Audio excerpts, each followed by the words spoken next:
Hello friends, my name is Srishti. आप सबका welcome है मेरे चैनल पे। ठीक है, आज मैं आप लोगों के संग अपनी बुक लिस्ट शेयर करूँगी।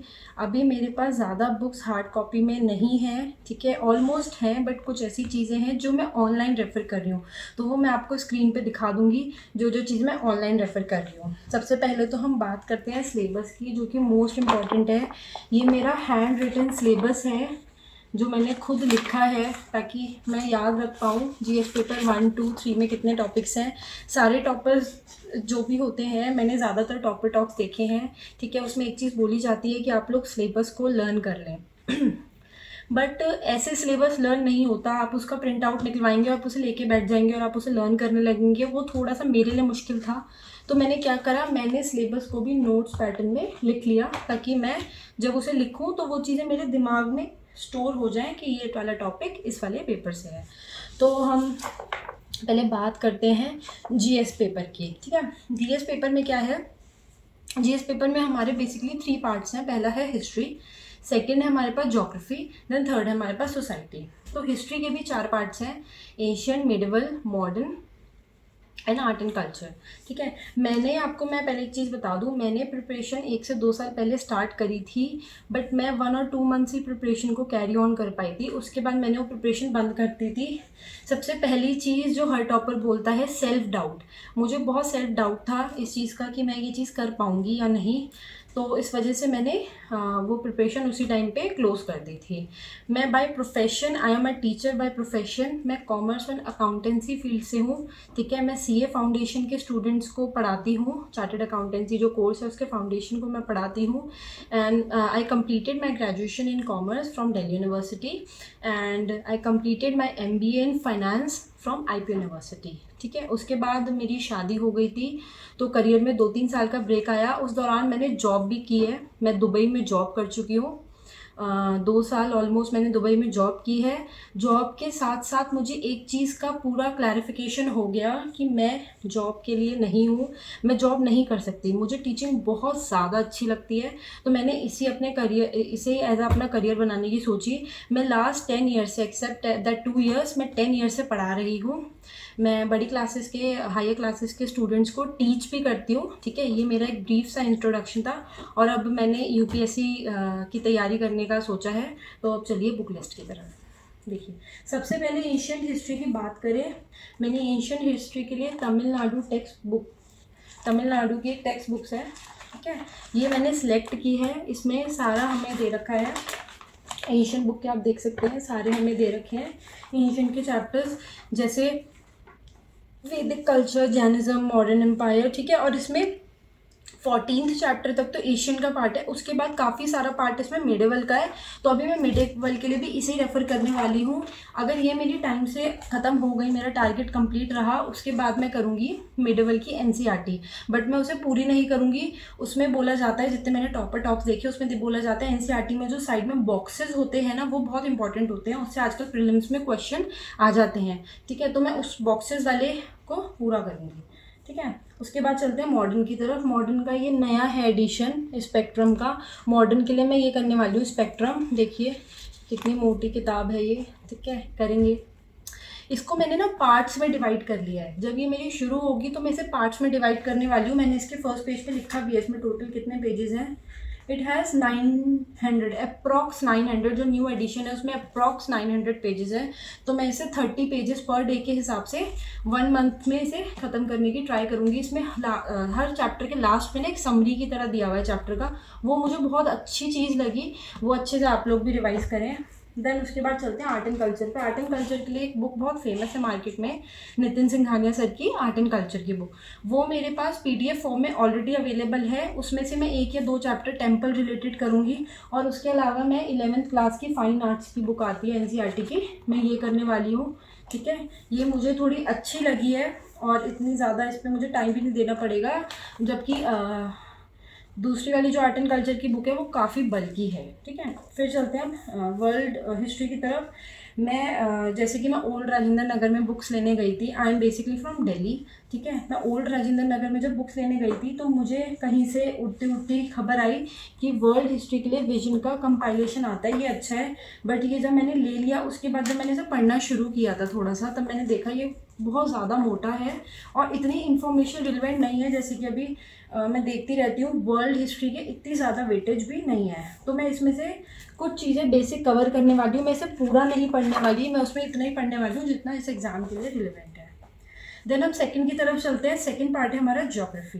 ज्योग्राफी के लिए मैंने 11th और 12th की NCERT रेफ़र की है, जो कि सभी करते हैं। ये मेरी जो बुक लिस्ट है ना, ये मैंने बहुत सारे टॉपर्स की वीडियोस देख देख के अपनी बुक लिस्ट डिसाइड की है, जो मैं कर सकती हूँ, जो मेरे लिए पॉसिबल है। तो ये हमारी 12th की हो गई 2 बुक्स, ह्यूमन ज्योग्राफी, ठीक है, और ये वाली ये 12th की 2 बुक्स हो गई। देन नेक्स्ट 2 बुक है हमारे पास ये 11th की, ठीक है, वर्ल्ड की और इंडिया की। ये चारों बुक्स मैं अच्छे से करने वाली हूँ। इसका जो 12th का ह्यूमन ज्योग्राफी का कुछ पार्ट है वो एग्रीकल्चर में भी आपके काम आएगा।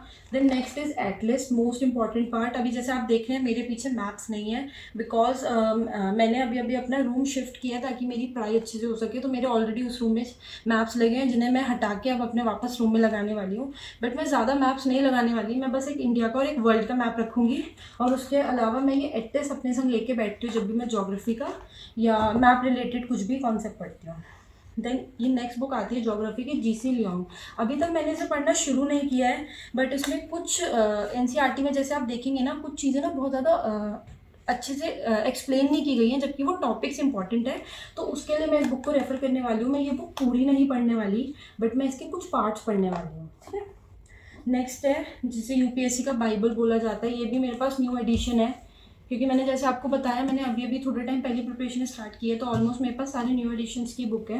तो ये हमारी लक्ष्मीकांत, ये आप देख रहे होंगे, ठीक है। रिबन्स ये मैंने इसलिए लगाए हैं, ये मैं चैप्टर जो जो कंप्लीट करती जाऊँगी, ठीक है, उस पर लगाए हैं मैंने।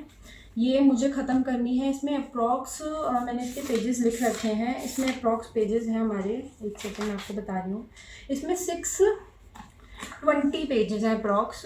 तो मैंने ये सोचा है कि मैं डेली इसके 20 पेजेस तो एटलीस्ट करूँगी ही करूँगी, ताकि ये बुक मेरी अच्छे से ख़त्म हो जाए, ठीक है। नेक्स्ट हम चलते हैं एनवायरनमेंट की तरफ। एनवायरनमेंट के लिए बुक है शंकर आयर, बट मैं इसे पूरा नहीं पढ़ने वाली। आजकल एनवायरनमेंट जो है वो स्टैटिक कम और करंट बेस्ड ज़्यादा हो गया है, तो मैं उसके लिए करंट अफेयर्स जो होंगे मैं उसको ज़्यादा रेफर करूँगी। बट इसमें से मैं टॉपिक्स देखूँगी, बिकॉज मेरा एनवायरनमेंट इतना ज़्यादा स्ट्रॉन्ग नहीं है। जैसे मैंने आपको बताया मेरा अकाउंटेंसी और फाइनेंस है मेरा जो फील्ड थी, ठीक है। तो एनवायरनमेंट के लिए मैं इसे रेफ़र करूँगी, बट ये मैं पूरी नहीं पढ़ूँगी। इसमें से कुछ रिजर्व, टाइगर रिजर्व, जो भी इंपॉर्टेंट पार्ट्स हैं, ठीक है, मैं वही पढ़ने वाली हूँ इसमें से। नेक्स्ट आते हैं हम एथिक्स की तरफ। एथिक्स के लिए मैंने एक बुक खरीदी है, ठीक है, ये है बाजीराम एंड रवि की एथिक्स की बुक है हमारी, ठीक है। इसे मैं पूरा अच्छे से पढ़ने वाली हूँ। और इसके अलावा जो भी विजन के मंथली मैगजीन्स आते हैं उसमें एथिक्स का एक सेक्शन दिया होता है, मैं उसे मंथली पढ़ूँगी। और इसके अलावा मैं एक बुक रेफ़र करूँगी आप लोगों को केस स्टडी के लिए, जो आपको अच्छी लगे, जिसमें आपकी केस स्टडी की प्रैक्टिस हो जाए, ठीक है। अब हमारे कुछ पार्ट्स जो हैं वो रह गए हैं। एक बारी मैं आपको वो पार्ट्स बताती हूँ हमारा क्या क्या रह गया है। देखिए हमारा एक रह गया इंटरनल सिक्योरिटीज़। इंटरनल सिक्योरिटीज़ के लिए अशोक सर की एक बुक आती है, ठीक है, जैसा आप स्क्रीन पे देख रहे हैं। अभी वो मेरे पास नहीं है, बट आने वाले कुछ टाइम में मैं सारी चीज़ें अपनी परचेज़ कर लूँगी।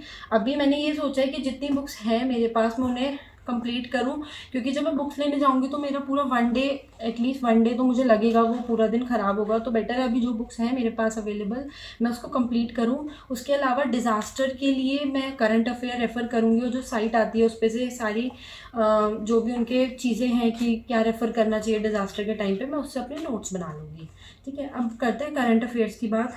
करंट अफेयर्स के लिए अभी मैं आपको एक चीज़ बता दूं, मैं एक हाउस वाइफ हूँ, मुझे घर में भी हाउस होल्ड वर्क होता है, तो मैं न्यूज़पेपर नहीं पढ़ पा रही अभी, मतलब डेडिकेटेडली जो करना चाहिए, जो सब रिकमेंड करते हैं, ठीक है, मैं नहीं कर पा रही। बट मैं एक चीज़ फॉलो कर रही हूँ, वो है इनसाइट्स के डेली जो क्विज़ आते हैं मैं उसे फॉलो कर रही हूँ। इनसाइट्स के जो एडिटोरियल्स आती हैं डेली की, मैं उन्हें पढ़ती हूँ, ठीक है, अच्छे से। एंड विजन की जो भी मैगजीन्स आती हैं मंथली, मैं उन्हें इतना अच्छे से पढ़ती हूँ, उसमें से मैं कुछ भी स्किप नहीं कर रही। अभी मैंने मई से मैगजीन्स स्टार्ट की हैं, मई की मैगजीन, जून की मैगजीन मैंने बहुत बहुत बहुत अच्छे से पढ़ी है, बिकॉज मुझे पता है मेरा न्यूज़पेपर पार्ट वीक है, अभी मैं न्यूज़पेपर नहीं कर पा रही, ठीक है। नेक्स्ट सेशन हमारा रह गया science and tech. Science and tech के लिए जब PT 365 होता है मैं उसे ही रेफ़र करूँगी साइंस एंड टेक के लिए। PT 365 में सबके रेफ़र करूँगी, जैसे अभी आप देख रहे हैं साइंस एंड टेक के लिए मैं ये वाला PT 365 रेफ़र करूँगी, ठीक है। Almost I think book list हो गई है हमारी, ठीक है। और मेरा ऑप्शनल मैं बता दूं आपको, मेरा ऑप्शनल कॉमर्स एंड अकाउंटेंसी रहेगा, जिसके लिए मैं रैंकर्स के नोट्स रेफ़र करने वाली हूँ। उसके अलावा मैं कुछ भी नहीं पढ़ूंगी। मेरे पास भी काफ़ी सारे मेरे कोर्सेज के नोट्स हैं, ठीक है, बट मैं अभी उन्हें नहीं पढ़ना चाहती because they are very old, ठीक है। तो अभी मेरे को कॉन्सेप्ट तो क्लैरिटी मेरी पूरी है। हाँ, कि हमारा टॉपिक रह गया इकोनॉमिक्स। इकोनॉमिक्स में ऑलरेडी मैं टीचर हूँ, मैं इकोनॉमिक्स पढ़ाती हूँ 11th एंड 12th को, तो मुझे मेरे जो बेसिक कॉन्सेप्ट्स हैं वो क्लियर हैं। बट हाँ, अगर आप लोगों को इकोनॉमिक्स के लिए आप पूछना चाहेंगे तो मैं आपको रेफ़र करूँगी इकोनॉमिक्स के लिए। आप 11th और 12th की इकोनॉमिक्स की बुक पढ़ लें, ठीक है। एक इंडियन इकोनॉमी करके आती है, एक मैक्रो इकोनॉमिक्स आती है, दे आर वेरी गुड, ठीक है। मैं आपको राइटर भी बता देती हूँ, वीके ओरी करके राइटर की बुक आती है, आप उनकी बुक रेफ़र कर सकते हैं। कॉन्सेप्ट बहुत अच्छे से दिए हैं, इवन मैं पढ़ाने के लिए भी उन्हीं बुक्स को रेफ़र करती हूँ, ठीक है। और साइंस एंड टेक के लिए मैंने आपको बता ही दिया, आप पीटी 365 रेफ़र कर सकते हैं। लास्ट हमारा एक टॉपिक बचा सोसाइटी। सोसाइटी के लिए आप देख रहे हैं, जैसे आपको स्क्रीन पे दिख रहा होगा, ये मेरे पास पीडीएफ फॉर्म में है सोसाइटी का विजन का। मैं इसे रेफ़र कर रही हूँ, उसमें से मैं डेली 1 और 2 पेजेस पढ़ती रहती हूँ, ताकि सोसाइटी का जो भी पार्ट है मेरे दिमाग में क्लियर होता जाए, ठीक है। तो यही थी मेरी बुक लिस्ट। मैं आप लोगों के संग जल्दी जल्दी अपना जो रूटीन है वो भी शेयर करूँगी कि मैं स्टडीज़ कैसे करती हूँ, स्लॉट में करती हूँ, कैसे करती हूँ। आप लोग मेरे संग इस चैनल पे बने रहें। अगर आप लोगों को ये वीडियो पसंद आई हो तो मेरे चैनल को सब्सक्राइब करें और वीडियो को शेयर करें और लाइक करें। Thank you.